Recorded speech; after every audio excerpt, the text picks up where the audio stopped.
पासून आपल्याला आकाशामध्ये 12चा पहिला चॅप्टर आहे तुमचा रोटेशनल मोशन, त्याच्या रिलेटेड हा एक्सपेरिमेंट आहे. तर आता यांना जर तुमचं वर उचललं तर दोन्ही डिस्क गोल फिरायला सुरुवात होईल. तर तू पहिल्यांदा कोणती डिस्क खालच्या बाजूला जाईल, वेट पायाच्या बाजूला असणार की वेट हातच्या बाजूला, बाहेरच्या बाजूला. बरं ठीक आहे. तर मास सेम आहे, रेडियस सेम आहे, आपण करून बघूया.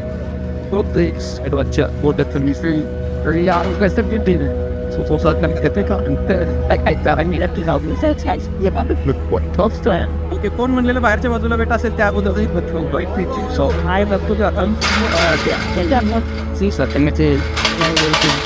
ओके. तर असं का झालं, तर याला रिझन आहे inertia. What is mean by inertia? इनर्शियाचं मिनिंग काय आहे? Simply to resist.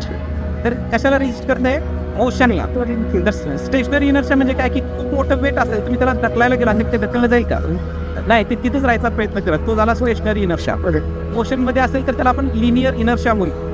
आणि जर एखादी गोष्ट जर गोल फिरत असेल तर ती पण गोल फिरताना आहे तीच मोशन कंटिन्यू करण्याचा प्रयत्न करते, त्याला म्हणायचं मोमेंट ऑफ इनर्शिया.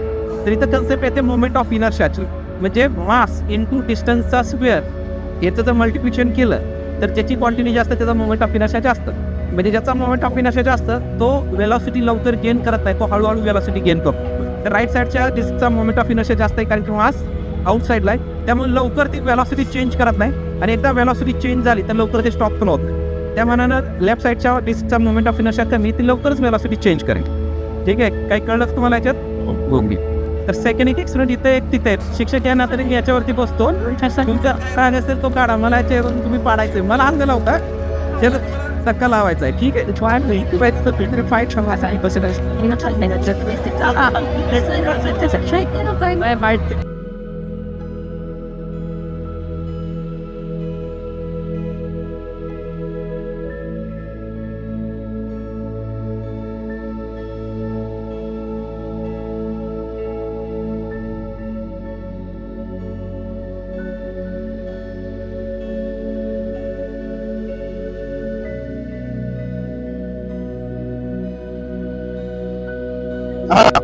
आणि ठीक आहे, तर तुमच्या पूर्ण बॉडीचं वेट हे एका पॉइंटला कॉन्सन्ट्रेट झालंय, तर त्या पॉइंटला जर तुम्ही मूव्ह केलं तर बॉडी लिनियरली मूव्ह होते, तिथं रोटेशन मिळत नाही. तर याच्यात असं मेकॅनिझम केलं की सेंटर ऑफ मास तिथे असेल तर तुम्ही कितीही मूव्ह केलं तर माझं सेंटर ऑफ मास त्याच्यामध्येच आहे, मी खाली पडणारच नाहीये. ठीक आहे. सेंटर ऑफ मास वरती अजून काही कन्सेप्ट आहेत पुढे जाऊन. तर centre of mass he concept तुम्ही 11th मध्ये स्टडी केली. आता त्यांना काय फॉर्म्युला येतो त्याचा, आणि इथं वेट दिलेलं आहे, हे वेट तुम्ही बाहेर पण ढकलू शकता आणि आत पण आणू शकता. तर इथं सिम्पली कॉन्झर्वेशन ऑफ अँग्युलर मोमेंटमची कन्सेप्ट आहे. कॉन्झर्वेशन ऑफ अँग्युलर मोमेंटम काय आहे? जर मी हे मास बाहेर ठेवलं तर याचा मोमेंट ऑफ इनर्शिया जास्त आहे, तर ह्याचं रोटेशनचं स्पीड स्लो राहतं. आणि जर मी मास आत ओढलं तर अँग्युलर मोमेंटम कॉन्झर्व करण्याच्या पॉईंट ऑफ व्ह्यूने ह्याची अँग्युलर वेलॉसिटी वाढते, कारण मास कुठं आले जवळ. ओके.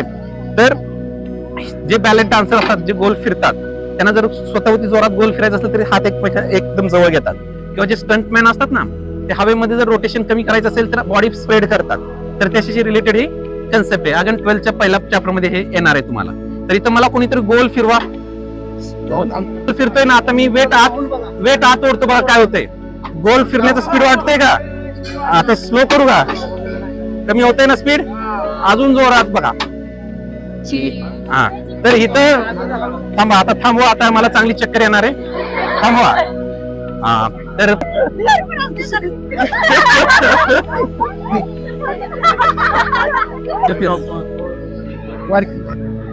तो ऍक्च्युअली आहे F.S. F.S चं मिनिंग काय आहे? ते डॉट प्रोडक्ट आहे, इंटू नाही. तर फोर्स इंटू डिस्प्लेसमेंट म्हणलं की पुन्हा कॉस थिटा आला. तर इथं मी ह्याला वर उचलणार म्हणजे मी फोर्स अप्लाय करतोय. फोर्स कुठल्या डायरेक्शन मध्ये? डाऊनवर्ड, बरोबर. आणि डिस्प्लेसमेंट कुठे? अपवर्ड. मग फोर्स आणि डिस्प्लेसमेंट या दोन्ही वेक्टर क्वांटिटी, त्याच्यात अँगल किती असेल? एक खाली एक वरती, किती झाला अँगल? 180 डिग्री. कॉस 180 ची व्हॅल्यू किती असते? तर -1. म्हणजेच F.S हा प्रोडक्ट मॅक्झिमम असणार आहे. म्हणजे मी जर इथे फोर्स अप्लाय केला तर मी 20 kg ला उचलण्यासाठी जो फोर्स लागतो तो अप्लाय करतोय. ठीक आहे. पण आता इथं काय केलं, अँगल 30 डिग्री. कॉस 30 ची व्हॅल्यू 1 येते का? कॉस 30 ची व्हॅल्यू √3/2 म्हणजे जर तुम्ही इथे 0.86 म्हणजे ह्याच्यापेक्षा 0.86%, इथं जर 100% फोर्स लागत असेल तर इथे किती लागणार आहे 86%. तर त्याच्यापेक्षा हे वरती उचलायला इझी आहे. पुन्हा इथं कॉस्ट झाला 45, कॉस्ट 45 व्हॅल्यू 1/√2 म्हणजे 0.6 तो 84 झाला. ते कोणाला ट्राय करायचंय का? मी कसं का सर सर सर इकडून या सर. सर तुम्ही फिजिक्सचे टीचर आहे का? मग ते टीचर का? फिजिक्सचे कोण आहेत टीचर? मॅडम आहेत का? मॅडम चला सरांना गोल फिरवू आपण. हा या सर आतमध्ये, आतमध्ये घ्या. वेट आप घ्या. ओढा सर. आता लांब सोडा हळूहळू. हा अजून आत ओढून बघा. स्पीड वाढतो हा वाढतो स्पीड गोल फिरायचं. कसं काय ऐका, इथं काय, इथं पुली सिस्टीमच आहे बरोबर. इथं दोरीचे किती राऊंड दिलेले आहेत वरती? 2. म्हणजे टोटल किती वेळा दोरी आली या भागात? 5 वेळा आहे ती. हा ओके. तर 5 वेळा जर दोरी असेल, जर समजा माझं वेट समजा 100 किलो समजा, तर प्रत्येक दोरीवरती किती वेट पडला असेल तिथं? 20 किलोच. आणि 20 किलो आपण उचलू शकतो. म्हणजे मी फक्त इथं 20 किलो उचलण्या एवढाच फोर्स अप्लाय करतोय आणि तेवढाच फोर्स अप्लाय केला की मी स्वतःला इझिली वर उचलतोय. ठीक आहे. हा बस काय एवढंच वर जाऊ शकतो. तुम्हाला वाटेल मी ढगात जाईल पण ते शक्य नाही. ठीक आहे. एकदम नाही रे, हाऊस होळा, नाहीतर तुमचं नाहीतर लगेच अँब्युलन्स मध्ये कोणाला ते भरावं लागेल. उगाच ट्रिप कॅन्सल व्हायची. ठीक आहे. तर करा ट्राय ज्यांना करायचं त्यांनी.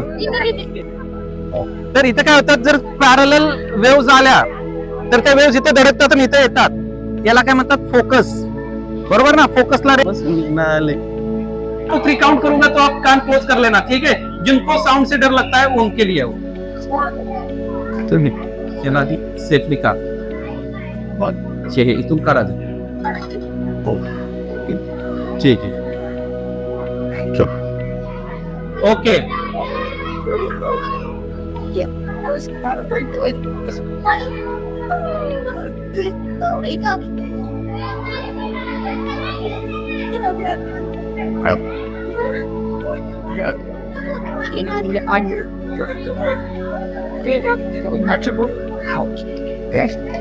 ओके. तो मैं क्या करता हूँ, एक नॉर्मल हाइड्रोजन का भी बलून निकालता हूँ ताकि आपको दोनों में से डिफरेंस जो है ना वो पता चले.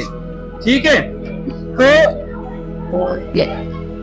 एक नॉर्मल हाइड्रोजन का बलून, ओके, उसको रखेंगे इस साइड पे. तो इसका ब्लास्ट आप सुन सकते हो. मैं पहले इसका ब्लास्ट करूंगा. ठीक है. ठीक है. झालं का तयारी? ओके. ठीक.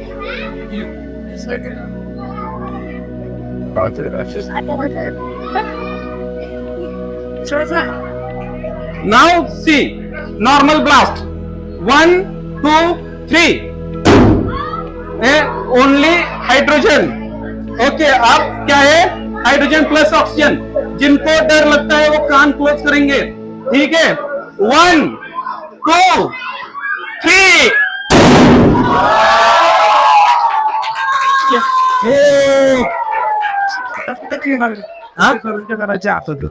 आता करायचंय 2 मिनिटात.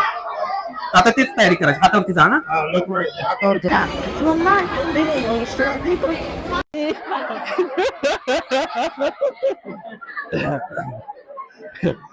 तर हा तुम्ही मॅनिपुलेट करण्यात एक्सपर्ट आहात. ठीक आहे. तर त्याच्या आईनं त्या मुलांना शिकवलं. तिला कळलं की छोटं मुलगा जरा जास्तच हुशार आहे. तर रशियाच्या सायबेरियाच्या रिजन मध्ये ते राहायचे. तिनं त्याला चांगलं शिक्षण मिळावं म्हणून 5000 किलोमीटरचा प्रवास, ती घोड्याची गाडी असते का बर्फात स्किड करत जाते, त्याच्यावर बसून तो प्रवास केला. आणि त्याला आधी मॉस्को मध्ये नेलं. तिथं काही चांगलं शिक्षण सोय झालं नाही म्हणून त्याला सेंट पीटर्सबर्ग मध्ये नेलं. आणि त्या प्रवासामुळे ते एक्झॉस्ट होऊन ती पण मेली. आणि नंतर त्यानं शिक्षण घेतलं आणि तो खूप टॅलेंटेड व्यक्ती होता रशियामध्ये. ठीक आहे. तो फुल रेप्युटेड पर्सन होता. पण तो त्यावेळेला रशियामध्ये केमिस्ट्रीवरती असं प्रॉपर टेक्स्ट बुक नव्हतं. ही 1869 ची स्टोरी आहे. तर त्याला टेक्स्ट बुक लिहायचं होतं एलिमेंट्स वरती. त्यानं सुरुवातीला 2-3 एलिमेंट घेतले आणि त्याच्यावरती 3-4 चॅप्टर तयार झाले. तोपर्यंत 63 एलिमेंट माहिती होते. त्याला कळलं की ह्याच्यानं खूप चॅप्टर लिहावे लागतील आणि खूप मोठं बुक्स होईल, ते चालणार नाही. तो म्हणला याच्यात काहीतरी पॅटर्न काहीतरी शोधलं पाहिजे, म्हणून त्यानं पत्ते घेतले. आपण पत्ते कशासाठी घेतो बघा. त्यानं पत्ते घेतले, त्या प्रत्येक पत्त्याच्या मागे त्या प्रत्येक एलिमेंटच्या प्रॉपर्टी लिहिल्या. ओके. आणि त्यानं काय केलं, एक टेबल घेतला आणि त्या टेबलवरती तो अरेंज करायला लागला. तर त्याला कळलं की हायड्रोजन ऑक्सिजन सोबत रिॲक्ट होताना म्हणजे एक एक एलिमेंट त्यानं पकडायला सुरुवात केली. समजा हायड्रोजन सोडूयात आपण, त्याच्या खाली काय लिथियम, सोडियम, पोटॅशियम, ठीक आहे. मग त्याला कळलं की हे ऑक्सिजन सोबत रिॲक्ट होताना L2O, Na2O, K2O याला म्हणतात केमिकल प्रॉपर्टी. बेरिलियम घेतला तर तो ऑक्सिजन सोबत सिंगल रिॲक्ट होतो. मॅग्नेशियम MgO, कॅल्शियम CaO, म्हणजे सिमिलर प्रॉपर्टी मिळाल्या ना. त्या प्रॉपर्टी लिहून त्यानं त्या इलेमेंटला व्हर्टिकली अरेंज करायला सुरुवात केली. पण त्याला काही गडबड वाटली त्याच्यामध्ये. त्याला अजून प्रॉपर्टी पाहिजे होती म्हणून त्यानं हायड्राइड सिलेक्ट केले. त्यांचे हायड्राइड पण लिहिले आणि त्यानुसार पॅटर्न बनवायला सुरुवात केली. तर त्याला असे ग्रुप्स मिळायला लागले आणि त्याला कळलं की ह्या इलेमेंटच्या प्रॉपर्टी सगळ्यांच्या सेम आहेत. मग तो इलेमेंट हलवायच्या आधी सगळा ग्रुपच उचलून शिफ्ट करायचा आणि मग त्याला हळूहळू पिरियॉडिक टेबल बनवता आला. त्यासाठी तो 3 दिवस 3 रात्र जागत होता ते बनवायला. का तर त्याने एक चीज केस फॅक्टरीला व्हिजिट करायची होती. तो चीज केस फॅक्टरीवाल्यानं त्यासाठी घोड्यागाडीची सोय केली. तो रोज यायचा, वाट बघायचा सकाळपासून संध्याकाळपर्यंत. संध्याकाळी झाली की तो निघून जायचा. तिसऱ्या दिवशी तो डायरेक्ट आतच आला. म्हणला काय असेल ते मिटव आताच. तर तो म्हणला अजून आज थोडा वेळ दे, आज काम संपेल असं वाटलं त्याला. पण त्याला तिसऱ्या दिवसापर्यंत त्याला प्रॉपर पॅटर्न मिळाला. त्याला कळलं की इलेमेंटच्या प्रॉपर्टी ॲटॉमिक वेट नुसार चेंज होतात. तोपर्यंत प्रत्येक इलेमेंटच्या प्रॉपर्टीज माहिती नव्हत्या, त्यामुळे ॲटॉमिक वेट कमी जास्त होते ते त्यानं करेक्ट करून घेतले. त्याला वाटायचं हे मध्ये येतोय तर ह्याचं ॲटॉमिक वेट रॉंग आहे, करेक्ट करून घेतलं. त्याला काही ठिकाणी त्या प्रॉपर्टी असणारे इलेमेंट मिळाले नाही, त्यानं तिथे एम्प्टी स्पेस सोडला आणि त्याच्या प्रॉपर्टी मेन्शन केल्या, जे तुम्ही इका अल्युमिनियम, इका बोरॉन, इका सिलिकॉन स्टडी केलेले. आणि त्याचा पिरियॉडिक टेबल बनल्यानंतर मग तो छापायला दिला आणि तोच पिरियॉडिक टेबल बरेच वर्ष चालला आणि मेंडेलिव्ह खूप फेमस झाला. त्या काळात रशियामध्ये एकच लग्न करायची परमिशन होती. ठीक आहे, तुमचा आवडीचा विषय. तर मेंडेलिव्हनं डबल लग्न केलेलं होतं. ओके. तर तिथं जो किंग होता त्याला झार म्हणायचे. तर त्यानं काय केलं, ह्याच्यामध्ये एका सरदारानं डबल लग्न केलं. तर त्याला फाशीची शिक्षा दिली. तर तो फाशी शिक्षा दिल्यानंतर तो म्हणला की मग मेंडेलिव्हनं पण डबल लग्न केलं, त्याला पण फाशी दे. तो म्हणला माझ्याकडे मेंडेलिव्ह फक्त एकच आहे, तुझ्यासारखे सरदार खूप आहेत, सगळेच जणच माझे नियम पाळणार नसतील तर काय करायचं. त्याला दिली फाशी त्यानं, पण मेंडेलिव्हला ठेवला. आणि मेंडेलिव्ह एवढा टॅलेंटेड होता की गॅलियम त्यावेळेला डिस्कवर झालेला नव्हता. एका जर्मन सायंटिस्टनं गॅलियम एलिमेंटला शोधला. ठीक आहे, एका अल्युमिनियमच्या खाली आपण म्हणतो ना गॅलियम. तर तो शोधल्यानंतर त्यानं ते डिस्कवर केल्यानंतर त्याचं ॲटॉमिक मास आणि डेन्सिटी तो काहीतरी वेगळी सांगत होता. त्यानं ते लेटर लिहून मेंडेलिव्हला पाठवलं. मेंडेलिव्हने ते बघितलं आणि तो म्हणला पॉसिबल नाहीये, तू पुन्हा क्रॉस चेक कर. पुन्हा क्रॉस चेक केलं तर मेंडेलिव्हनं जे प्रेडिक्ट केलं तसंच आलं. नंतर मेंडेलिव्हला वाटत नव्हतं की त्याच्या लाईफ स्पॅन मध्ये ते तिन्ही इलेमेंट डिस्कवर होते. तर तिन्ही इलेमेंट डिस्कवर झाले आणि मेंडेलिव्हनं सांगितलं प्रॉपर्टीनुसारच ते मिळाले. मेंडेलिव्ह अजून फेमस. आणि नंतर काय झालं की इंडियातून एक इलेमेंट शोधला गेलेला आहे, तुम्हाला माहिती आहे ना. फक्त तो इंडियनना नाही शोधलेला, हा हे दुर्दैव. ठीक आहे. तर इंडियातून एक इलेमेंट शोधला गेलेला आहे, तो आहे हिलियम. तर एक पियर जॉन्सन नावाचा फ्रेंच सायंटिस्ट 1869ला इंडियात आलेला होता. पॉंडिचेरी फ्रेंचची कॉलनी होती आणि इंडियातून एक कम्प्लीट सोलार इक्लिप्स दिसतात आणि ते ऑब्झर्व करायला तो एक स्पेक्ट्रोमीटर नावाचं इन्स्ट्रुमेंट घेऊन आल्यानंतर त्याला वेट केला आणि ते स्पेक्ट्रोमीटर सन केलं तर त्याला काही स्पेक्ट्रम मिळालं. त्यावेळेला इलेमेंटचे स्पेक्ट्रम माहिती होते. तुम्ही जे शिकता ना लायमन, बाल्मर, पिफन, ब्रॅकेट हे नाव माहिती आहेत का, ॲटॉमिक स्पेक्ट्रम. मागच्या वर्षी माहिती असतील तर अजून ह्या वर्षी पुस्तकात आहेत तुम्हाला कळेल ती नाव. तर तो स्पेक्ट्रम त्यानं डिस्कवर केला तर त्याला कळला की सनमध्ये हायड्रोजनचा स्पेक्ट्रम मिळतो, पण एक अजून अननोन इलेमेंटचा स्पेक्ट्रम तो पृथ्वीवरती त्यावेळेला शोधला गेलेला नव्हता.